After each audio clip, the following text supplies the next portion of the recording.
Hello YouTube, this is MTGeezers, and we are bringing you the final episode of our complete set review for Fate Reforged, and this is the multicolored land and artifact episode.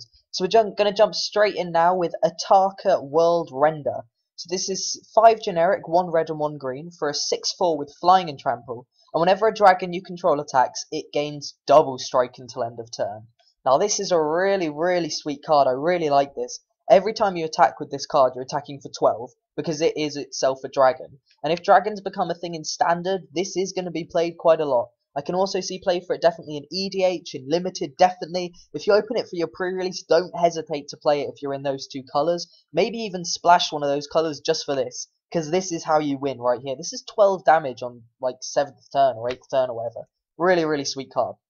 Next is Cunning Strike. So for 3 generic, a blue and a red at instant speed, it deals 2 damage to target creature and 2 damage to target player, and you draw a card. It's an alright card. You're obviously dealing 4 total damage and you're getting to draw a card, which is pretty nice. But for 5 mana, really, it's a little bit expensive. Played in Sealed? Yes. Played in Standard? Probably not. Moving on, we have Dromoka the Eternal. 5 mana for a 5/5 flyer, and whenever a dragon you control attacks, you get to bolster 2. That means if you're just attacking with this creature, it's a 7/7. You attack with it again, it's a 9/9. You attack with it again, it's an 11/11. And so on. This thing can get really out of hand really quickly, because you get to play it on just 5th turn. And if you've got more dragons down to, all of your threats are becoming massively out of control really quickly. I really like this card, and I think it will even see play in Standard. Ethereal Ambush is 5 mana for instant speed. Manifest the top 2 cards of your library. We've seen a lot of manifest cards, but we haven't seen a manifest the top 2 so far. So this is a nice idea. How much it'll work, I'm not really sure. I'll have to playtest it a bit. But it looks good, and I think it's got a lot of potential.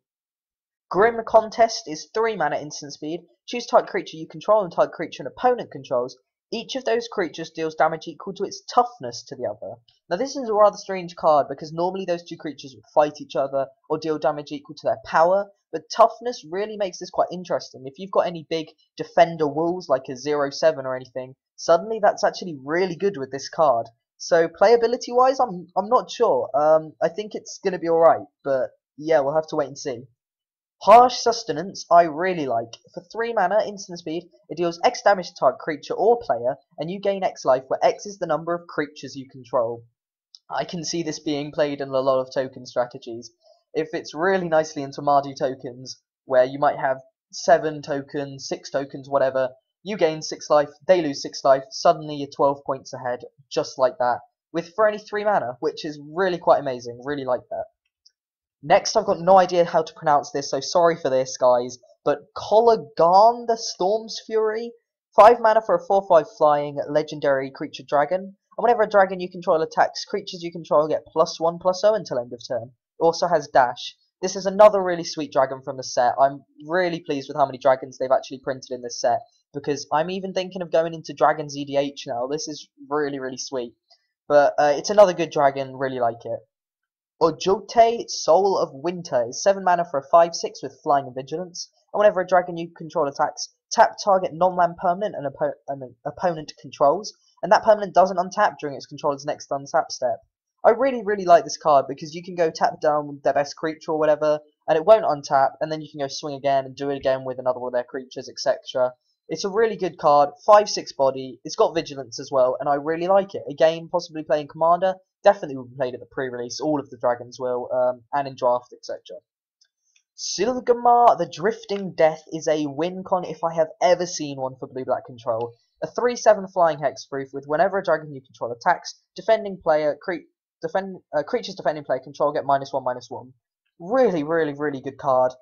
Don't be fooled by its small power, like 3 power is enough to win if you're playing control. Look at Prognostic Sphinx. It's nice, it's got flying, it's got hexproof, and it lowers all of the power and toughness of their creatures, so it's really sweet. Warflare is 4 mana for instant speed. Creatures you control get +2/+1 and untap those creatures. I will be playing this card in the pre-release. There's no doubt about it. If I've gone and attacked with all my creatures and they're all tapped out, suddenly, best combat trick ever, I untap them all, they get bonus power, they get bonus defense, and all of their dudes are dead, and all of mine are living, Really, really sweet card, and I'm thinking of trying to play red, white, green maybe for the pre-release, just because of a few cards like this. Moving on to artifacts, we have Goblin Boom Keg, which is 4 mana for an artifact. At the beginning of your upkeep, sacrifice it, and when it's put into a graveyard, it deals 3 damage to target creature or player. It's alright, 4 mana to deal 3 damage is, yeah, it's okay. Hero's Blade is 2 mana. Equipped creature gets +3/+2. Whenever a legendary creature enters battlefield under your control, you may attach Hero's Blade to it, and the equip cost is 4. Really, really sweet. I actually quite like this. +3/+2 is very relevant in sealed formats. Huge Stone Retainers is 3 for a 4/4, and cast it only if you cast another spell this turn.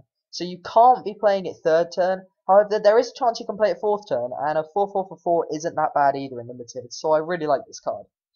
Pilgrim of the Fires is 7 mana for a 6/4 with First Strike and Trample. The thing I love about this card is it's an artifact, so I can put this in any deck that I build if I open it at the pre-release. And I really, really do want to play these, because a 6/4 First Strike and Trample on your pre-release is not something to be messed with. Scroll of the Masters is 2 mana. Whenever you cast a non-creature spell, put a lore counter on it, and pay 3 tap. Target creature control gets +1/+1 for each lore counter on Scroll of the Masters. Again, a pretty sweet card. If there's a lot of lore counters on it, this is obviously going to be really nuts. Like a +4/+4 is going to be pretty good. +5/+5, 6/6, etc. So it's a pretty good card. And final artifact, Ugin's Construct, 4 mana for a 4/5. When it enters battlefield, sacrifice a permanent that's 1 or more colours. If you don't have a permanent that's 1 or more colours, you are just getting a 4/5 for 4, which is great. And if you do have a permanent that's 1 or more colours, if it only costs like 1 mana to cast or whatever and you don't really need it, it's not that bad anyway. So it's something to consider putting into your sealed deck. I doubt we'll see playing standard. We've then got all of the lands we saw in Khans of Tarkir, the dual coloured lands that enter tapped and gain you a life. We've got a Crucible of the Spirit Dragon, which is tap a 1 mana 2 mana pool, pay 1 tap, put a storage counter on it, and tap remove X storage counters from it, and add X mana in any combination of colours to your mana pool. Spend this only to cast dragon spells or activate abilities of dragons. This really makes me think that dragons might even be played in standard, and this is going to be great in some EDH dragon decks. Really liking the look of this. Definite play possibility. We've then got some of the artwork for the forests, islands, mountains, again jungle hollows, all of these lands we've seen, plains, rugged highlands, and finally swamps. And then save the best till last, guys, and that's exactly what I've done. They're also in this set reprinting all of the fetch lands we had in Khans of Tarkir, so there's something to look out for in your boosters. And the best card in my opinion, in the whole set, here it is, Ugin the Spirit Dragon. So it's 8 mana for a awesome Planeswalker. It's +2, picking up to 9 loyalty. Ugin the Spirit Dragon deals 3 damage to target creature or player. -X, exile each permanent with converted mana cost X or less that's 1 or more colours. So that's pretty much exile everything that's not an artifact or land. Really, really, really sweet. Really like that. And finally, it's -10. It's the total opposite of Nicol Bolas's ultimate. You gain 7 life, draw 7 cards, and put 7 permanent cards from your hand onto the battlefield. Absolutely insane. I can see it being played a lot of in blue-black control as a win con, because obviously +2 dealing 3 damage and his ultimate is crazy. And lucky for me, guys, if you follow this channel, you know I do play blue-black control. So that finishes our complete set review. We hope you enjoyed watching this as much as we've enjoyed making it. We are going to upload a few more videos on how to win your pre-release, and if you haven't watched some of them already, please check them out on how to build a sealed deck, because they will really help you over pre-release weekend on the 17th and 18th of January. So thank you for watching. If you're new, please just take a quick second to crush that subscribe button. Thank you and goodbye.